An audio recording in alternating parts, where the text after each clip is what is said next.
I'm invincible. I'm paying money. The girl's happy. She's got no money. I got my rocks off. Oh, how good is this?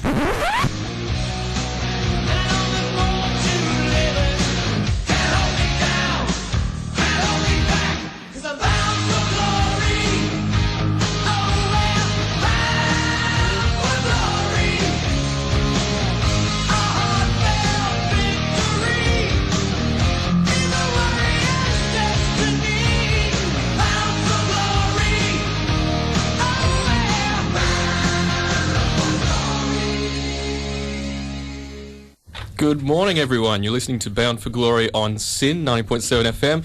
I'm Matt, joined here by Ethan and Joe and Peter and Damon. And we've got a very interesting weekend of games to talk about. Lots of interesting results. It's really opened up the race to the finals and the top four as well. And we'll cover that later in the program. We're going to look at all the teams' run homes to the finals as just see where they might end up on the ladder and how the finals might shape up. And last night, obviously, there was a game that really made it quite interesting for the finals make-up between Collingwood and Sydney. Obviously, Collingwood came into the game with some form for a change after belting Essendon last week, and Sydney have sort of been a bit flat, but they've been winning. But last night, they couldn't get the job done, and Collingwood came away with the points. Well, ever since the Essendon game, their intensity has been absolutely amazing. It's weird seeing Harry O'Brien so aggressive because he doesn't really seem like that sort of guy. And you know, they're in scintillating form.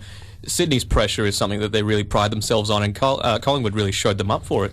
Yeah, I think Collingwood showed how you actually beat Sydney last night. I think, you know, they matched them in contested ball, and, you know, on the outside they did resist the pressure. I mean, Sydney games, you know, they're renowned for having high pressure. I think there's the lowest disposal efficiency in the comp in games involving Sydney. So Collingwood really did show them up last night. Players like Swan in the second quarter, he was fantastic.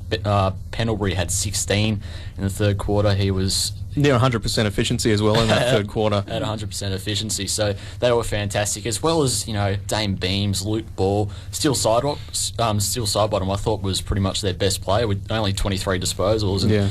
I mean, his composure in contested situations was second to none. And Travis Cloak didn't really kick straight either, which is, you know, a big problem.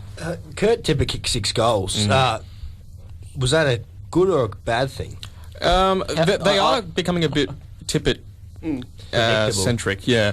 Because I think it was last week that I heard it. It was something like 60 times they go to Tippett in the forward line, and the next was about 10, which was Jesse White, which was, you know, a big difference compared to what they're really used to. It's really changed the Sydney dynamic. I don't see how, you know, Kurt Tippett kicking 6 goals can ever be a bad thing. Because I mean, this is a forward line that we know it's missing Sam Reid, who's been out for a while with his quad injury. Adam Goods is still injured. Lewis Roberts-Thompson is still injured. So of course they're going to be Tippett-centric if there's no one else to kick to. I mean, they're having to play players like Reece Shaw, and I know Mumford and Pike rotate through the forward line, but, you know, they're not top quality forwards. They're not going to, you know, they're not known for taking contested marks and kicking goals, so it's going to be Tippett-centric for the time being until they get those players back.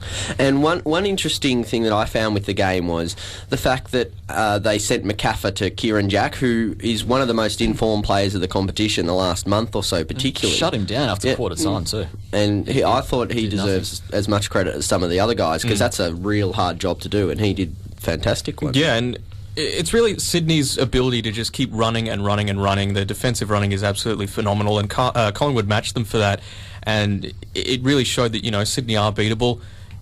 Some people might say, oh, they weren't in the best form, but, you know, come on, how long can you say that's, you know, going to be the way that they play? They're not going to play to their best every single week, and all it takes is 1 week to, you know, knock them off. I think the best thing about Collingwood's win last night is that Sydney, you know, running into the game, they were actually in quite good form. I thought, you know, they had a few victories. They were coming off the back of a few victories, like their win over West Coast over in Perth was quite a good win, and I can't remember who else they've played. They thrashed the Tigers. They thrashed the Tigers as well. So, you know, they're off good form, and Collingwood just showed them up, and, you know, they resisted their pressure. I looked at a couple of stats last night, and Sydney are 13-1 when they win effective disposal, and 1-4 when they lose it. That's much higher than the league average. So, you know, if you use it efficiently, it goes a very long way against Sydney, as long as you can resist that pressure, which Collingwood did. And you do have to remember that Sydney do have a lot of players to come back. You know, your Reid, your Goods, really the smaller players as well. Lewis Jetta has to come back. I think Gary Rowan's going to be a big ace in the hole really for Sydney, and it's going to show in that finals type atmosphere the ability to burst forward and play their more slingshot style footy that they're renowned for. I think we're going to see something different from the Swans in the finals. If Gary Rowan is ready for or what we assume is a qualifying final in week 1, having no AFL footy for a year and a half, does he come straight in? I would play him not this coming week, but the week after that, just so he has 2 rounds coming into finals, where he can pick up a little bit of form. He's been playing quite well in the AFL, I believe, and I think 2 weeks is really all that you need to prepare yourself for finals, because there are going to be some Sydney players that do need a rest coming into finals. He would be the perfect sub, Yeah. coming off the bench and adding speed and pace. Definitely. And with the Collingwood winning last night, do you think that now they're a chance to make the top 4 again? No, I don't think so. With Sydney yet to face Geelong, as well as Hawthorn. If they drop those 2 games, and Collingwood, I think they've got West Coast. Hawthorn next week. Yeah, they have West Coast and Kangaroos at the G. Yep. So if Yep, they can that'll knock be off Hawthorn, then that's suddenly put them into calculations that Sydney when was the playing last time Hawthorn. Collingwood knocked off Hawthorn? Yeah. Yeah, I know. Well, that's the thing. They can't knock them off when they're playing well, let alone when they're trying to get back into form. Yeah, so. we'll talk about that a bit more in the latest segment about finals. But as well, be sure to text in 0427 767 767 with all your thoughts, and we'll be glad to discuss what you think about the show. Another game. If you've got any questions or anything, we'll be happy to answer them. Yeah, another game on the weekend. Quite a shock, really, because it was really to try and secure a top 8 place. It was the Dogs against Carlton, and the Doggies, they got it done. Oh, I was jumping on Twitter before the game last night, and I was like, okay, yes, the Doggies are actually a chance that they win the contested ball, and Carlton are 9-9 when they lose the contested ball now. So I thought, that's the Doggies' strength. If they win the clearances and back themselves, running out of the centre, they can very easily win. Yeah, and I still tip Carlton. Funnily enough, so. I potted Jared Grant the other week. I was questioning as to whether or not he's going to cement his spot in the Bulldogs side, and last night he tore us to shreds. Egg on the face. Yeah, he kicked 4 goals, 3, 24 posies, 7 marks. He was sensational. It was great seeing Bootsma play on him. He was the golden fist last night. He was going crazy. Yeah. And to be fair, I think credit deserves to go to the Bulldogs, because if you're a lesser team, I guess you'd say, the easy option would be to, basically just play out the season, make them close results, not win necessarily, just sort of keep playing, lose a few games, finish bottom 3, and then take Tom Boyd in the draft and fix all their problems. But to their credit, they've been winning. Well, they really took it to Sydney last week as well, which as well as nearly kicking goal. And Hawthorn as well, down in Aurora, they made a contest out of that one as well. So, kudos to Brendan McCartney, the way that he's got the young pups playing, and you got to think the way that Gia's playing as well. I think mid-year, Brendan McCartney was saying, he'll make a great coach next year, as if, retiring was a foregone conclusion. You'd have to give him one more year, surely. Just even if he was playing a specialised sub role, he seems to play that really, really well, not just in output, but, McCartney's saying he's a great coach. He can do that as the sub and just, talk to players going on and off the field. Well, that's the thing. He kicks goals. He's kicked about 30 for the year now. I think, as long as he plays, sort of a third tall, fourth tall, someone who can just take a mark. I mean, that's what the Dogs have lacked a little bit over the past couple of years. Liam Jones hasn't cemented his spot. Jaron Grant's been, lingering in the VFL, and Ace Cordy hasn't done much. They've got someone that can take a mark in Gene Syracuse, as well as he's a good, tool for someone like Jake Stringer to use as well. Stringer sees someone that's 31 years old, taking marks and kicking goals. It's something to learn off how he positions himself, how he creates opportunities. So, he's going to be a very important part in a young forward line, I assume, next year. And speaking of Stringer, you've still got him and McRae to come back, Ace Cordy as well to come back into the side. So they do have some, depth coming through that are playing quite well at VFL level, and some are unfortunately injured. But I think there are going to be a few retirees at the end of the year for the Dogs, and it is going to be up to this younger brigade to come through. But hopefully they don't do a Melbourne, unfortunately, sorry Ethan, and get rid of all of their leaders and basically put them into a rut, because the way that they're going so far is quite remarkable with their development. Yeah, definitely. I think the way the Bulldogs are going, that they are quite impressive, particularly through that middle, obviously contested ball. They've got a number of obviously older guys, as you said, and a lot of sort of 18, 19-year-olds. I think if they can sort of get more out of their middle age group, like they've been doing with the Grants and such like that, I think they're going to be quite a good team over the next 4 to 5 years. Yeah, speaking of the middle age guys, Ryan Griffin has been an absolute revelation. He's really stepped up to elite. Probably gone ahead of Delidio this year. Miles ahead, sure. And he always, performed well in finals games when the Doggies were up there. But now that they're in a struggling side, he's really shone as an on-field leader and a way for these dogs, the young dogs, to look up to. He's got that rare combination of strength in a contest to relentlessly win a contested ball and that pace and skill to use it on the outside as well. I think few players have that in the competition. I don't think Gary Ablett has it, and it's something, it's fantastic to watch when he's on top. I thought Adam Cooney as well, he wound back the clock last night. He was one of the, I reckon, in the best 3 players on the ground last night with 31 possessions and kicked a goal as well. So I reckon the Dogs should try and keep Cooney, even though he's got trade currency now. I think he's too valuable. As we said, with their senior brigade retiring, it's more valuable than ever to keep him. And Adam Cooney as well, and they're finding players in the middle as well. I think Luke Dowhouse, he's played more in the centre over the past couple of weeks. He had 24 disposals, 11 tackles. Tom Young, he was good pushing up onto the wing. He's been poached off Collingwood for, nothing basically, and he's done very well in defensive role all year, and he's flown under the radar massively. So, they've got a lot of quality young players, the Dogs, and they are really shining through at the moment. Yeah, and they've recruited quite well, with Brett Goods and all that as well. And just, we're done with the Dogs. How about Carlton? I just have to say that, because they didn't have Cruiser due to injury. They didn't have Carazzo due to injury. I think Matthew Watson did something during the game. Is that serious? His toe, I believe. Yeah. Stubbed his toe. Did a Sandilands. He did something to his toe. Yeah. And Chris Judd looks like his season's over as well. So not looking good for them. And just watching the three-quarter time huddle, it was clear that the Dogs were playing for their coach, and just body language-wise, it didn't seem like Carlton were. And that's just my perspective. I'm not sure if it was any different as a Carlton supporter. Damon, what did you think? Well, it was quite surprising, because looking at the stats, we won the hit-outs 56 to 35, and yet we lost in clearances and in contested possessions as well. It was just, I don't know, it was like they weren't playing with any intensity. They just gave up. And if you didn't know any different, you would have thought that the Dogs were pushing for finals and we were down near the bottom of the ladder. I think the one query that I have on Carlton's midfield all of this season is that they've moved Gibbs, Simpson and Walker down back, and they've done that to replace the void of players not being in form. They've shoved Digan and Ladle into the reserves. They've got to fill these gaps.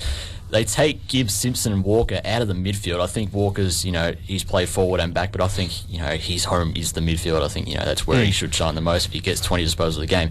Take those players out of the midfield, they're third, fourth, fifth midfielders. McLean's a good player. After that, it's Carazzo was out, so it's basically Ed Kerno, Jared Keisha, who are they're defensive midfielders, they're stoppers. It takes a huge punch out of that midfield, and that's why the Western Bulldogs were able to be so explosive out the midfield. They were running in chains. They looked damaging whenever they had the footy through the midfield. And Carlton were a bit stagnant. And their top three players are Judd, Murphy, McLean, and they're no stars either. They're not reliable for 25 disposals a game, all three of them, because Murphy, he gets tagged. Judd, he's on a bit of a decline, and McLean, he has good games, but he also has poor games as well. So it's a difficult scenario for Carlton. Yeah, McLean's not going to beat Usain Bolt anytime soon. And as well, speaking of Murphy, he got booed. He got jeered by Carlton supporters at the game. Yeah. Yeah, when he won a clearance, I think. Bronx cheers, which is for your captain. That's not a good sign, especially from the fans who really should be supporting him. He's clearly had a tough year this year. And as well, with Gibbs going out of the midfield and Judd now being injured, it's going to be even tougher. What can they really do? Well, it says a lot about Carlton's season that they're now having to Bronx cheer their captain. They're 9-11, and I don't think... Well, 9 and 10 or so, and I don't think they've had the season they've wanted. What do we think of Malthouse coming out during the week and saying there's a huge list change? Possible 10. Well, was that Malthouse or was that Barrett assuming? Yeah. because Possibly. I do think it's going to be a big list change, but it's clear which sort of players have their papers stamped. You know, Daigen and Laidler have been playing in the VFL all year, and they're quality players in my opinion, so someone's going to get them on the cheap. But you've just got to look at the way that, you know, the Mosquito fleet up forward is playing. You know, Betts, Yaron and Garlett. I think even two of them could be gone at the end of the year for all accounts. I mean, with Betts, you don't put a $600,000 price on your head if you want to stay. You're not performing. Yeah. As well. So I think he's just doing that so that Carlton say, well, look, we're not going to give you that, so you can, you know, go elsewhere. And I think, you know, Eddie would be happy to stay for 600, but, you know, something about Malthouse. He'd be happy to stay for 450, I think. Yeah, possibly. Yeah, well, do you think it's a case of with Carlton, Malthouse coming over believing the list is a lot better than it actually is? That's exactly what I was At the start of the year, Yeah, he was. yeah. I think, did he overrate them a bit and think, well, this side could make top four, even though he didn't say that, but he would rate them up around there? I think that shows in the fact that they didn't really recruit anyone in the off-season. There was no, you know, we're lacking key forwards, we're lacking key defenders, and I thought that was one area that they were going to concentrate on in the off-season, and they didn't do it. It's rather surprising. Hopefully they do change that in this upcoming off-season. But moving on to the game at the MCG yesterday, Richmond versus Brisbane. Absolutely dominant by Richmond in the first half, and then, you know, Brisbane clawed their way back a little bit thanks to, well, pretty much Tom Rockcliffe. Yeah, you know, and Rich was absolutely and Daniel fantastic. Rich, you know, dominating the Senator Square. But for the most part, it was, you know, it was a Richmond win for, you know, basically the entire game until Brisbane clawed back a little late. Yeah, and it was good to see Richmond finally able to, you know, last year they were renowned for, you know, letting leads slip. They were basically the North Melbourne of 2012. And, well, this year that hasn't really happened. It's happened once against Fremantle, and it nearly happened against Carlton. But it was good to see, you know, McGuan kick 3 goals. Conker, I have no idea why he is ever played in the back line. He's so much better when he's inside mid and drifting forward. Steve Morris, in my opinion, was best on ground. He kept Dane Zorko completely out of the game and kicked a goal himself at a crucial point and racked up a fair decent amount of disposals. And yeah, I think one thing that Richmond needs to work on is its ability to let sides, you know, come back into the game, and some of its kicking in front of goal is completely lackluster. Jack Riewoldt didn't kick one until, you know, the last goal of the game, which was a snap, not even a direct set shot, and that's not good enough for your number one forward.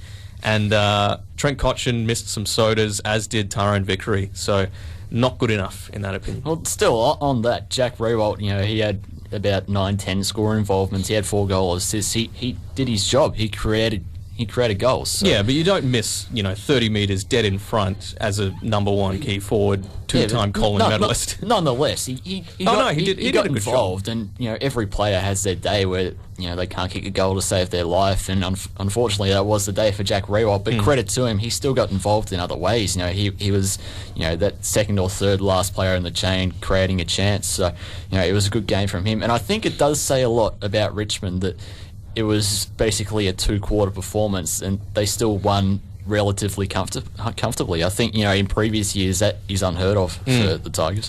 And how about the AFL website going on, and Richmond were ahead by like 44 points, and then they end up winning by around 25, and they say, you know, shaky Tigers stumble across the line.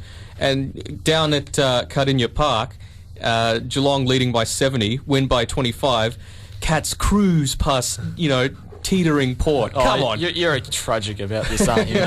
It's not good enough. Well, and another thing, just about the Tigers, I think Robin Nahas, his papers are stamped. It's not good enough for a senior player who was showing a lot in 2011, did enough to get a 2-year contract because he did have a fantastic season. But this year he's been completely out of it. King and Edwards have completely taken his spot. Was totally ineffectual, and I honestly think it should have been Matthew McDonough that made his debut this week instead of Nahas, because Nahas doesn't have a left foot. He gets pushed off the ball way too easily, and he's not the type of player that will perform in finals, so he's not Richmond's future. McDonough's a fairly strong player as well for an 18, 19-year-old, so it would have been good to see him get a game. No. The one knock on him is really his endurance, and I think it would have been great to see him as the sub and maybe Tuck to start the game. Yeah. And guys, we got a text in here from one of our loyal listeners. Who would you rather kick who would you rather kicking for your life, Travis Cloke or Jack Riewoldt? Riewoldt every day of the week. Not yesterday, but, every other day of the week. Well, yesterday I'm probably dead. Well, it depends if it's a set shot or a snap, because Cloke missing 10 metres out dead in front was laughable. Oh, you'd like Cloke outside 50 on a tight angle. Yeah, probably. Yeah.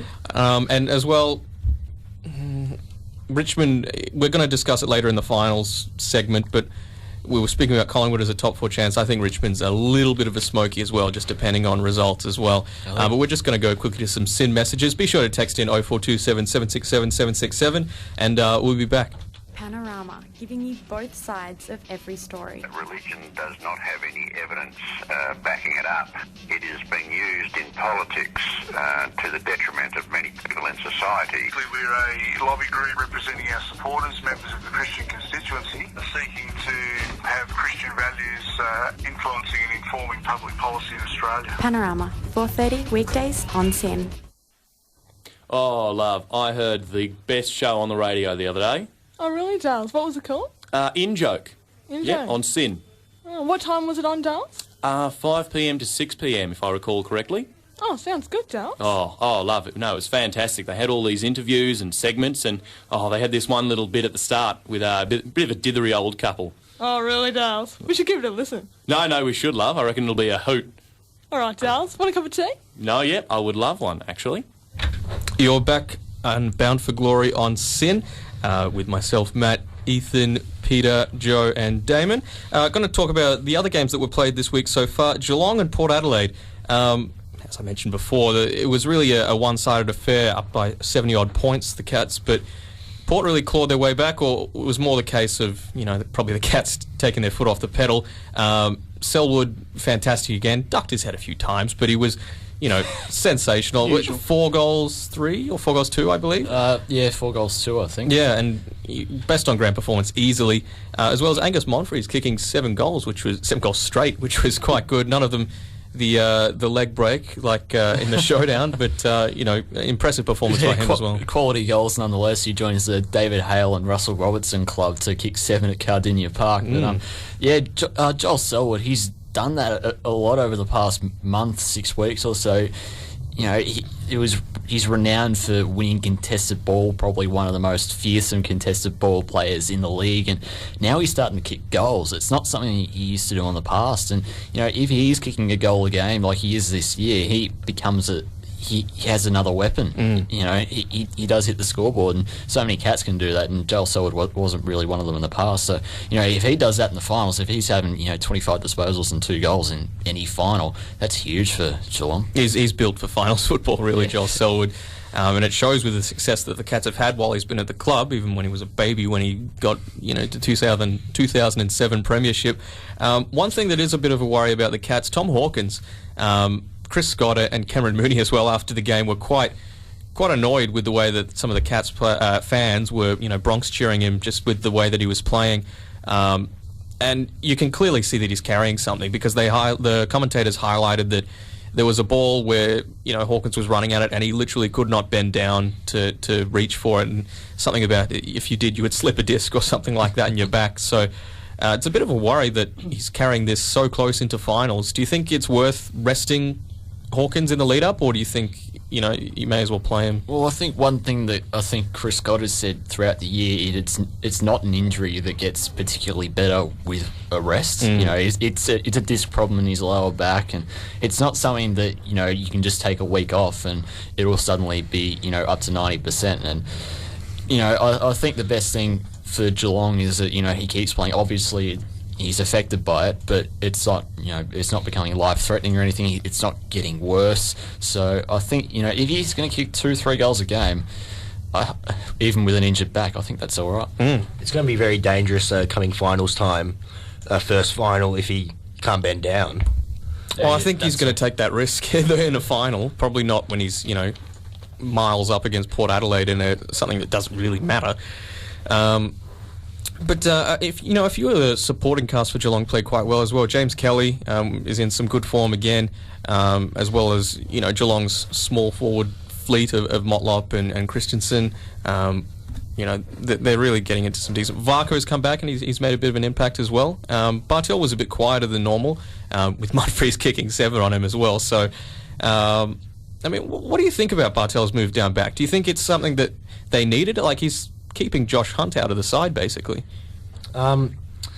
It's a good decision by Scott. Versatility, and come finals time, I suppose, he can drift forward if he needed to, but he's really the designated kicker now, which was quite weird to see from Bartel. You'd usually see it a couple of times a game in past years, but it's basically 70-80% of the time now. And Bartel is very strong overhead as well for his size, so he's very versatile, can play back forward or midfield. So I think it'll just come down to where they need him. Like, if they feel that the midfield's losing out a bit in, say, finals, they'll throw him in there, or if they need a spark up forward, they can throw him down there. So they're very, very versatile, Geelong. So. Yeah, definitely. And even though Port lost, they look like they've sewn up a place in the top 8. Oh yeah, they're in. Like, I think Carlton's lost, and even though Port lost, I think they've got enough now that they'll get home. So, and what a story, really, because no one at the start of the year tipped them to finish top 8. I thought they would finish 11th, 10th, 11th, and the off-season recruitment was fantastic, in my opinion. But they were labelled a basket case, let's face it. And Port recruited a lot of mature ages. There's a few clubs that did it. Like, I'm sure Heath can detail us compared with Melbourne, but Melbourne obviously recruited a couple of mature ages, and so did Port. And you look at the difference. Like, I know Port probably had that more younger draftees quality and all that, but it's interesting sort of comparing the recruits. Yeah, one thing I wanted to highlight before we move on to the next game is the form of Matthew Lobe in the ruck. He's not playing on Geelong's first ruck choice, and Dawson Simpson, of course, because he's injured. But his last month or so has been phenomenal. He's gone from that sort of second string ruckman who would, he'd play, but he'd probably win 20 hit-outs, and he wouldn't, give his midfielders, first advantage very often, if at all. And he had 59 hit-outs yesterday, and he tackled hard. He won plenty of the ball, and that's probably the best part of his game, is that he's also a very good tackler. He's probably the best tackling ruckman in the league. So, it's fantastic form from him. He's locked himself down as the number 1 ruck at the club. And Port did win their clearances, right? Because I know that Lobe was really giving them a lot of first use. At the point of game that I was watching, they were in the lead with clearances. Yeah, they won 43-30. Yeah, so sack clearances. It's not good enough. Moving on to another game this weekend, Gold Coast against the Demons.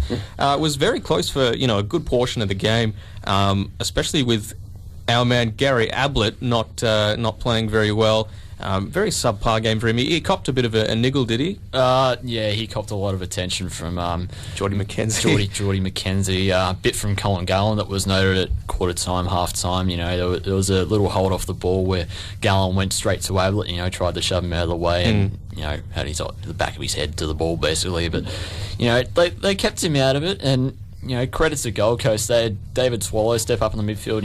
It only took about 20 games this season for Guy McKenna to realise that this guy's the number 1 pick and he should play in the midfield, not in the back pocket. Dion Prestia as well. They have these midfielders now. They're not so Ablett reliant that they can step up when he doesn't have a very good game. He only had 18 disposals last night, so very good game from, well, not from Ablett, but from the other brigade. Yeah, and McKenna was rather openly annoyed about the attention given to Gary Ablett. With one of the journalists asked him, they said, what did you think of the way he was treated? And he said, well, how much money do you have? Just referring to the fine that he'll cop if he speaks about it. Well, it's rather funny.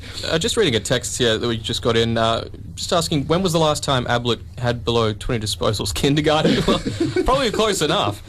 Maybe when he was playing in his Geelong days as a forward pocket, that would probably be the closest I could think. Oh, there was a game... Was it last year or the year before where he injured his knee halfway through? Injuries don't count. Yeah. But injuries don't count. So it's a while back. Definitely. And really, it should have been over a lot sooner than it was, because Gold Coast's inaccuracy in front of goal really kept Melbourne in the game. I think at one point Aaron Hall was 1 goal 4. I'm not sure what he finished the night on, but although he is a great target up forward and very speedy and can kick goals from everywhere, not good enough in front of what was a home crowd that really they should be comfortable kicking goals in front of. Inaccuracy against the Melbourne, who kicked 10 goals, 17. Yeah, still.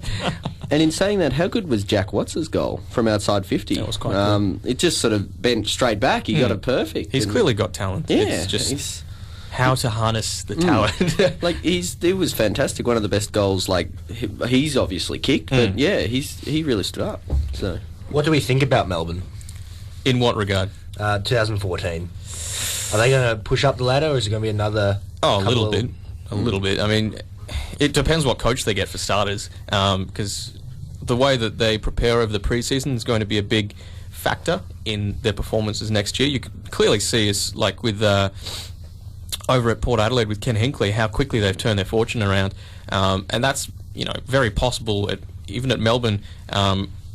They're labelled a basket case, but a good off season, getting a new coach in, getting a new is it Koch the president or the CEO? President. Yeah, I mean, you've got all these factors that it's quite easy to fix if you go through the right channels. I know, Port probably hit the jackpot a little bit with a few of the assistant coaches that, like Alan Richardson, got sacked from Carlton and then went over to Port Adelaide and he's been great over there.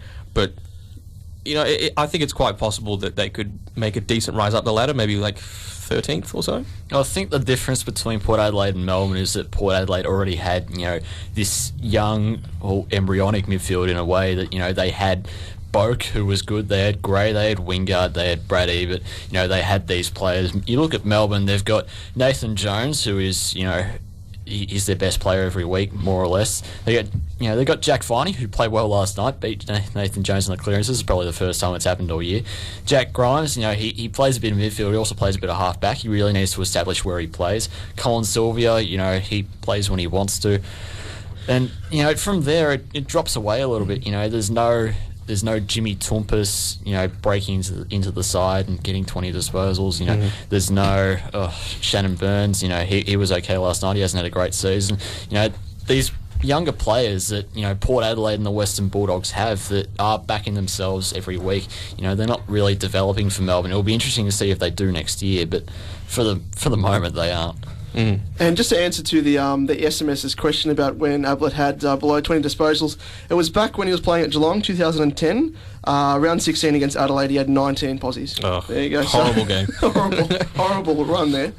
And I think Melbourne's solution to this, I mean, their recruitment, their actual going through the draft, their recruitment was quite good.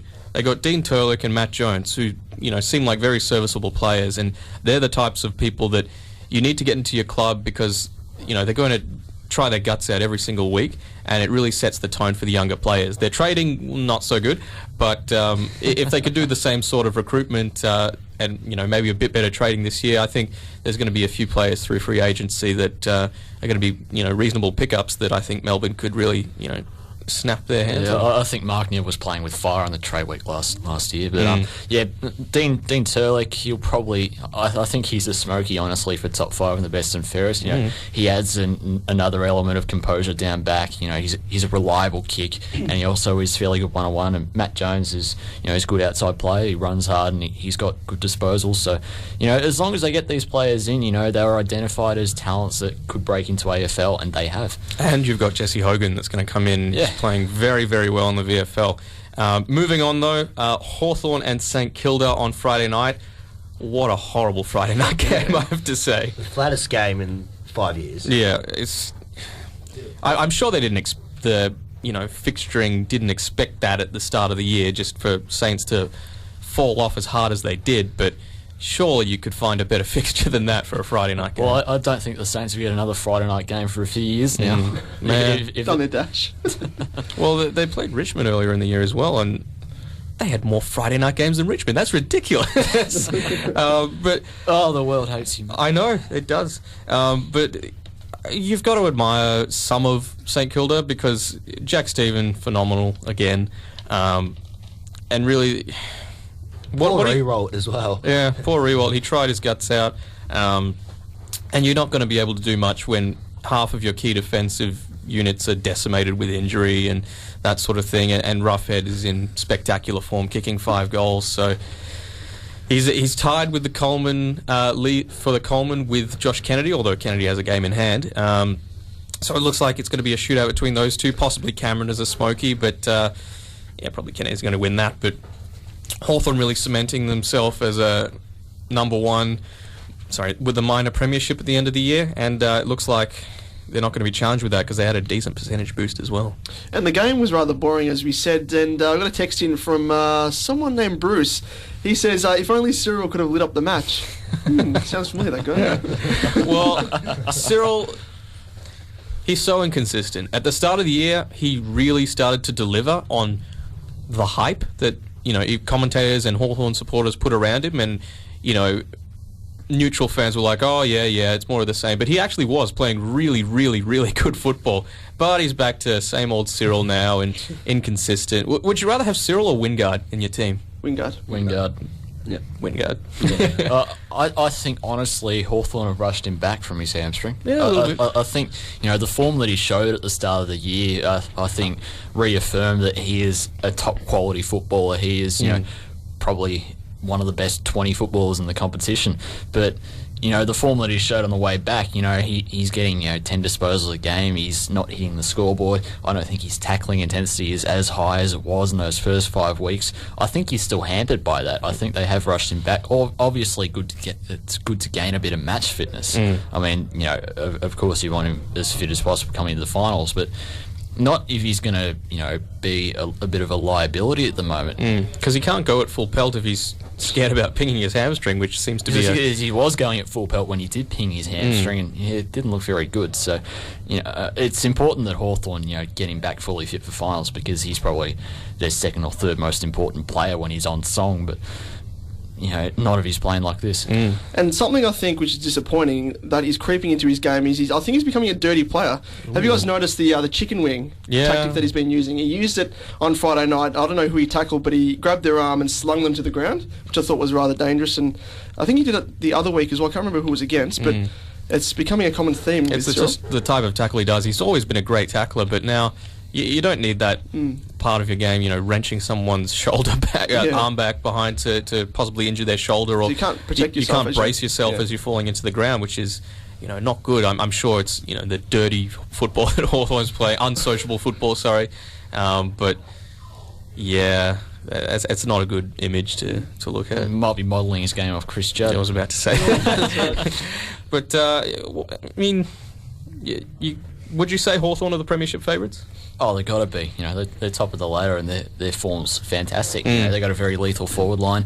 They've got a midfield that probably, it isn't the best in the league, but it's cutting it at the moment. And they've got a very good defence. So. Unless they meet Geelong, of course. Unless they meet or Richmond.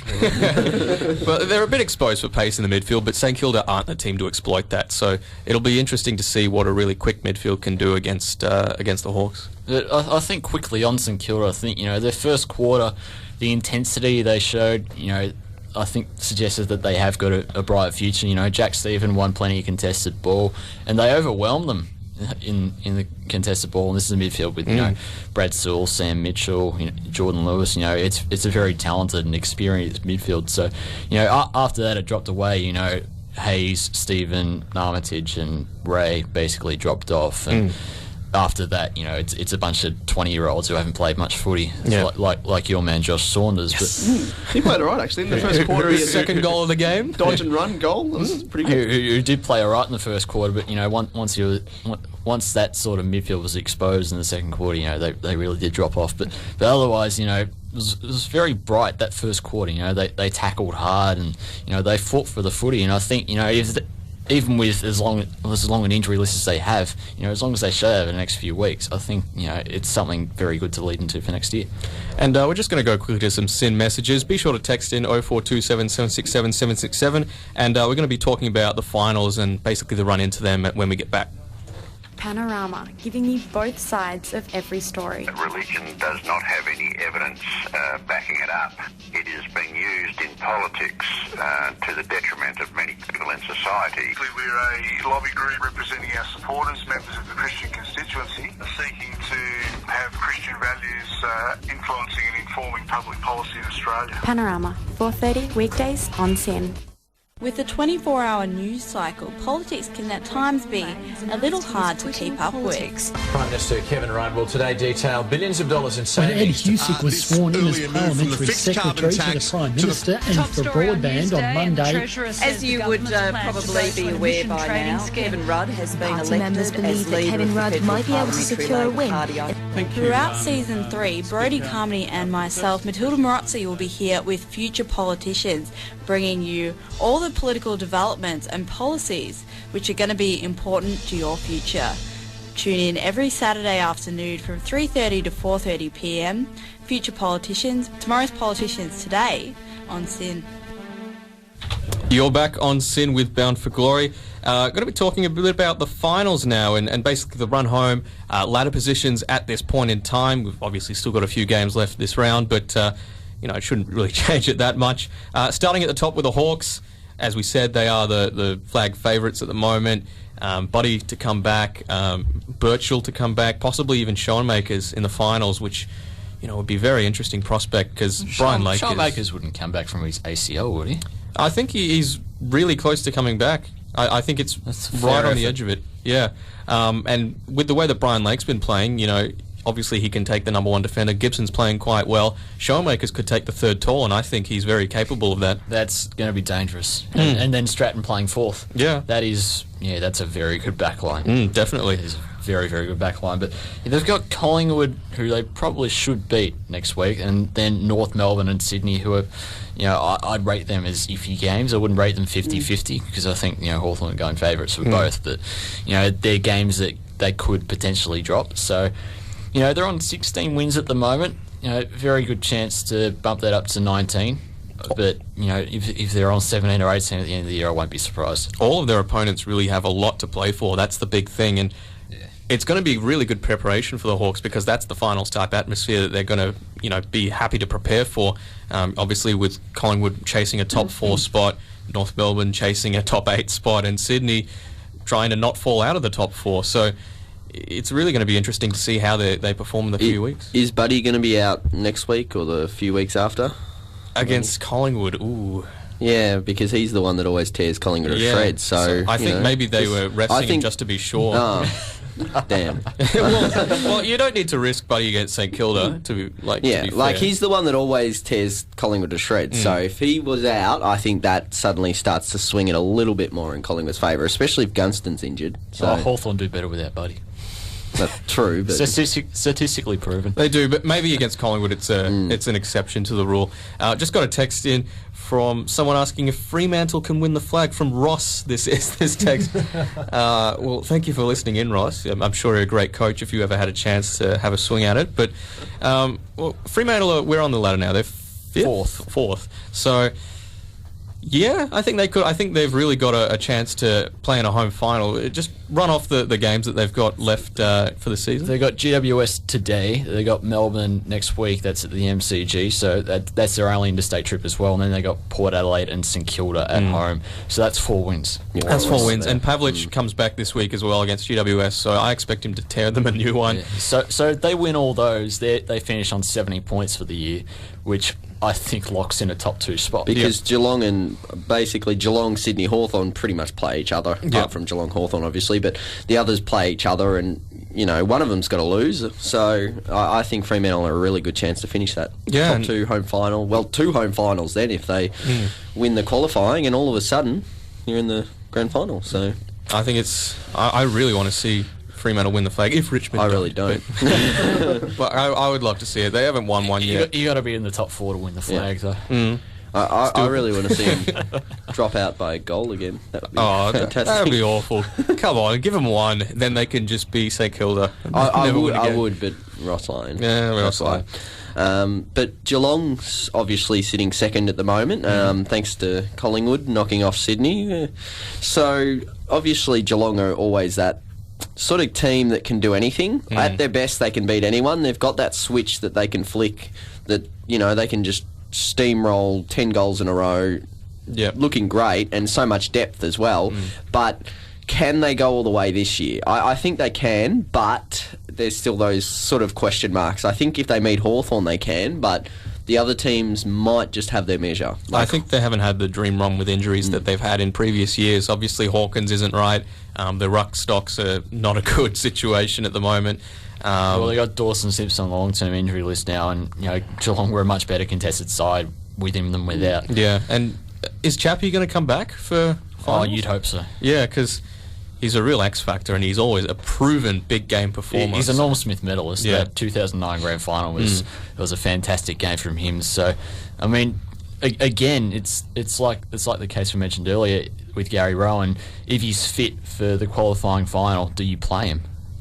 I think he'd need to play in the home and away season before he gets a shot at a final. So even if it's round 23, you'd want him to get some sort of game time ahead of that. Or even as a sub. Yeah, possibly. Player. I still would feel, if I was the coach, I wouldn't feel comfortable having a player's first game back be in the finals, unless it was someone, if it was an all or nothing play, so someone that maybe hadn't played a game before and they're completely out of left field and they've been gunning it in the reserves, maybe give them a chance, but I don't think you can do that with Paul Chapman at his age. He needs the match fitness to come back to it. And as we discussed, obviously, with players coming back, and Gary Rowan, we've already mentioned, Sydney are sitting third now after the loss last night.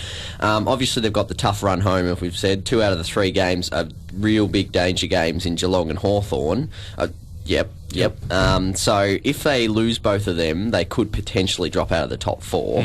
One would suggest they'll probably do enough to stay in there, but they won't have the home final, I reckon. Yeah, they won't. They'll beat St Kilda this coming week, but I think a lot of ladder positions are going to be decided in round 23, with obviously Sydney playing Hawthorn. Hawthorn should have the number 1 spot locked in, so they won't care about winning. They'll rest a few players, maybe. Do you think they'll rest a few players? Because if it's the last round before finals, do you want form going into that, or do you want to give players a rest before the first week? Yeah, difficult scenario. I think. Well, it depends on how fit they are, I suppose. I mean, Geelong have been doing it all year. I don't think Sydney have. So, I don't think it's something they particularly undertake. But if someone like I don't know, Josh Kennedy is carrying a bit of an injury, you may give him a week off against St Kilda next week, then get him fresh for Geelong and Hawthorn. Yeah, Kennedy doesn't look right, that's for sure. He's been very down on his output this last month or so.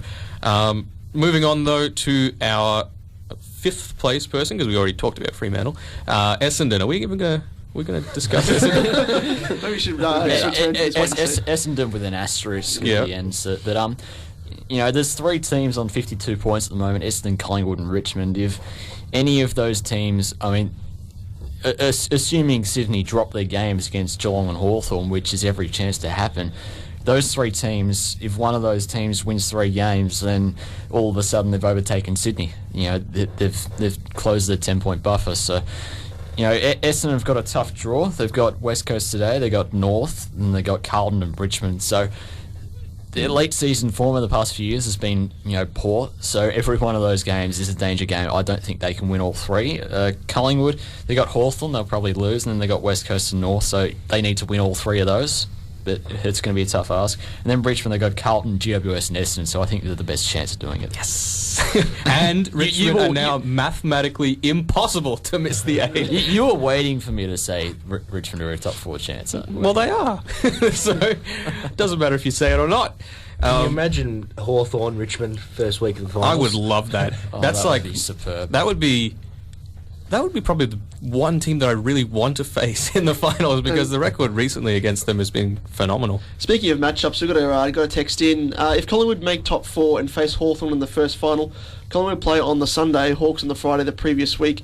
That's a 2-game difference, which is huge for the finals. Yeah. Well, I think they play the Collingwood game on the Sunday again in the first week of finals, and Hawthorn, probably on the Friday night, or maybe the Saturday. Give them an 8-day break for finishing first. So. Certainly valid, and with the highly contested style of finals football, that would definitely be a factor, as well as just Hawthorn's dominance over Collingwood in recent times, especially if Buddy's playing. Moving on to the couple of stragglers in the 8. Well, they are. Port Adelaide. Here you were raving about Port Adelaide earlier, Matt, saying, yes, it's great, they've made top 8. They're stragglers. They are. Well, they've made the top 8, and that's a huge thing. I mean, no one would have expected it, but they're not going to... from basket case to stragglers. We should remember this in fantastic. case Richmond do play Port in the first final and then Port win, and we'll just play this Port back. have a really good record against Richmond at the MCG, so I don't like it. I wish it was at AME Stadium. But, yeah, I mean, they're obviously like the also-rans of the final series. They're not going to win the premiership or... I would have thought anyone who finishes in 9th would have been. The also-rans, yeah, which is looking like being... North, to be honest, because they'll overtake Carlton today if they win. So. Well, they've got challenging games to come up, though. There that's lots true. of 8-point games for North Melbourne, and Well, geez, I wish I could have a few 8-point games and get us in the top 4 pretty quick. You got to win them to start off. But yeah, North are an interesting case because they got Adelaide away, then they got Essendon, Hawthorn and Collingwood. Every one of those teams they can match and they can beat. They've proven that this year, bar their late fourth quarter chokes. Nonetheless, they got 4 games that they can win. That would put them on 48 points, which is... Well, it's enough to overtake Port Adelaide if they drop their games against Freo and Carlton, which is that's every chance to happen. So, there's still a chance for the 8. If not, chance for top 9. Yep, definitely. And we all know how coveted that spot is. We're just going to go quickly to some SYN messages before previewing the games that are going on today. And we'll be back after the messages. Objection, 5 to 6 p.m. weekdays and 8 to 10 a.m. weekends.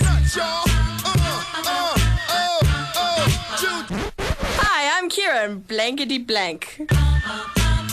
Objection on SYN.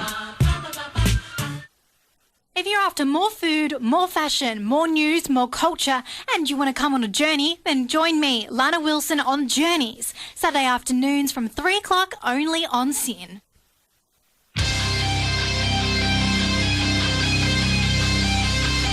Your face looks better bleeding.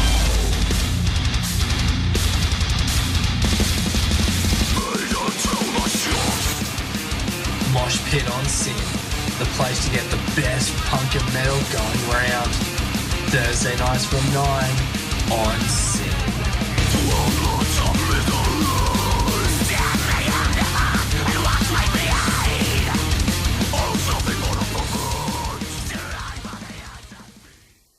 And we're back on SYN with Bound for Glory. Again, be sure to text in with your thoughts and comments, 0427 767 767. Got 3 games on today. First one up is the early afternoon game.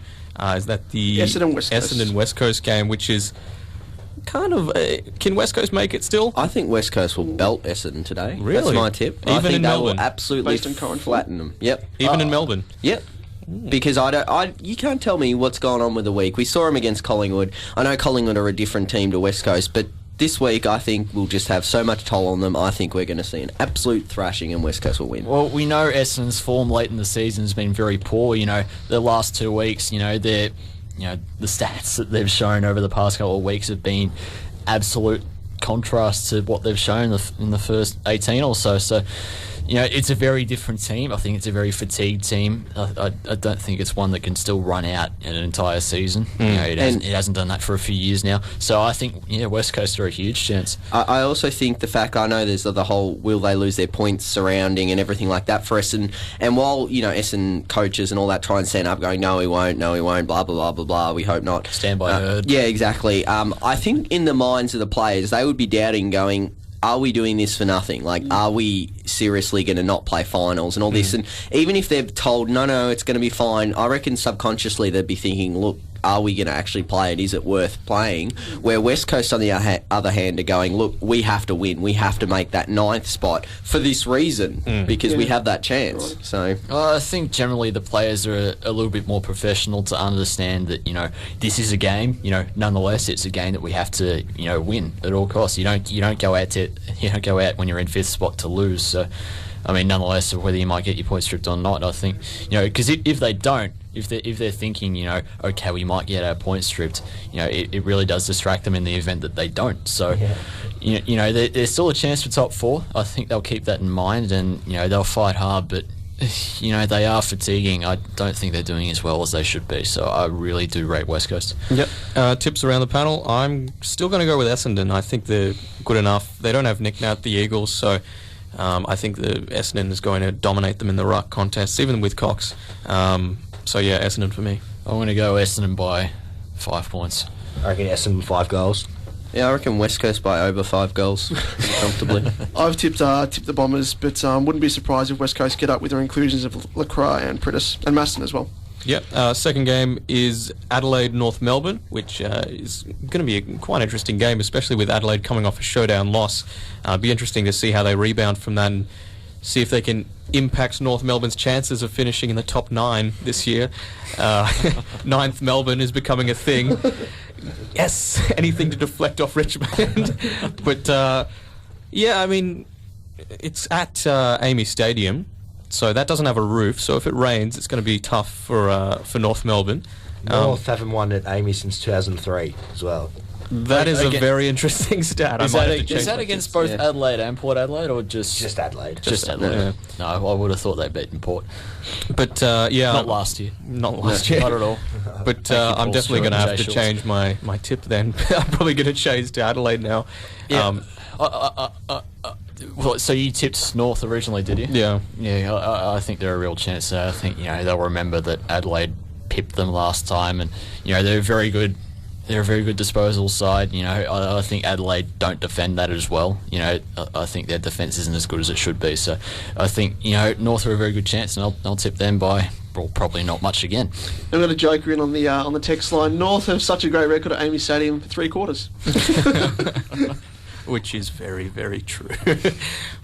From rumours, it's raining as well in Adelaide. So changes tip to Adelaide. Lovely. See if they come out in their ponchos and see if that helps at all. Last game. Oh, sorry. Tips first. Everyone around the panel. North at 3/4 time. After that, I don't want to tip. Adelaide's going to win it in the last quarter. Petrenko kicking the last. Ooh. If it's under 50, I'm going Adelaide for the last quarter. If it's over 50, I think North will hold on. North by 10 points. Yeah, North by 10 after leading by 80 at 3/4 time. Adelaide, although I'm worried about their lack of key position players. Last game of the round, finally an easy one to tip. Fremantle GWS and it's over in at Perth as well, so should be quite easy for the Dockers. GWS going to score? Yes. Cameron finds a way. He'll probably Cameron he'll kick 6 out of their 7 goals. He is the Chuck Norris of AFL. Yeah, definitely. And Pavlich, of course, coming back, I think he'll kick at least 6. Pav, GWS, probably their biggest weakness is their lack of tall defenders, as well as obviously a bit of maturity, but they don't really have anyone outside of Tim Moore that's of AFL standard. Well, they got players like Phil Davis isn't a first choice key defender. He's a good second or third tall. They've tried players like Lockie Ploman and Josh Bruce and all Gillum those as well. and Stephen Gillum, who has been in and out the side himself. So they haven't really got a settled defence, and that that comes back to bite them. So very good chance for Freo today to bolster their percentage, which could see them jump into the top 2 already, I think. So it's going to be interesting to see how hard GWS can push them, but you got to tip Freo. Yeah, and it'll be interesting to see how GWS recruit and trade in the off-season, see if they really look to bring in a bunch of key defenders. I know, like Tate Pears, for example, is out of contract with Essendon, so maybe that's the sort of player that they want to bring over. And even then, he's not a key defender, but he adds maturity and size. They really lack size. Whenever I see Sam Reid, the ex-Bulldog Sam Reid, playing in defence for GWS, I always just cringe because he is quite the substandard footballer in my opinion. Well, the Dogs did. Well, yeah, I played under 10s. No. Talking about Richmond, but okay. Oh, yeah. well, the Dogs didn't get much compensation for him. And I think end of 3rd round. Tips anyway. Freo. By 10 Yeah, goals. Not even I can see an upset here, so Freo. Yeah. All right. Well, Pete, I think you had a bit of an announcement. Yeah. This week we're going down to Geelong, and we're going to go interview Mick Turner because we're going to be having a bit of a show for Bound for Glory News Rising Stars. Basically, we'll have a bit of a chat about all things TAC Cup. Have an interview each week. Which club's Mick Turner from? He's Geelong Falcons talent manager, and he's been there for years, so there's a lot of interesting. He's seen a lot of talented players, including a lot of the Geelong boys come through, so I've got quite a few interesting questions for him, and he'll be on there, and we'll have a bit of a panel, and should release it later in the week. And thank you again for listening to Bound for Glory. Be sure to follow us on Twitter at Bound for Glory FM, as well as on Facebook. And be sure to check out boundforglorynews.com for all your footy news, fantasy news, and most importantly, the under-18s coverage with player profiles, phantom drafts, and weekly round updates from the TAC Cup. It's nearly over. And while you're at it, follow Bound for Glory News on Twitter and Facebook. But that's all for this week. We'll be back same time next week. See ya. I'm invincible. I'm paying money. The girl's happy. She's got no money. I got my rocks off. Oh, how good is this?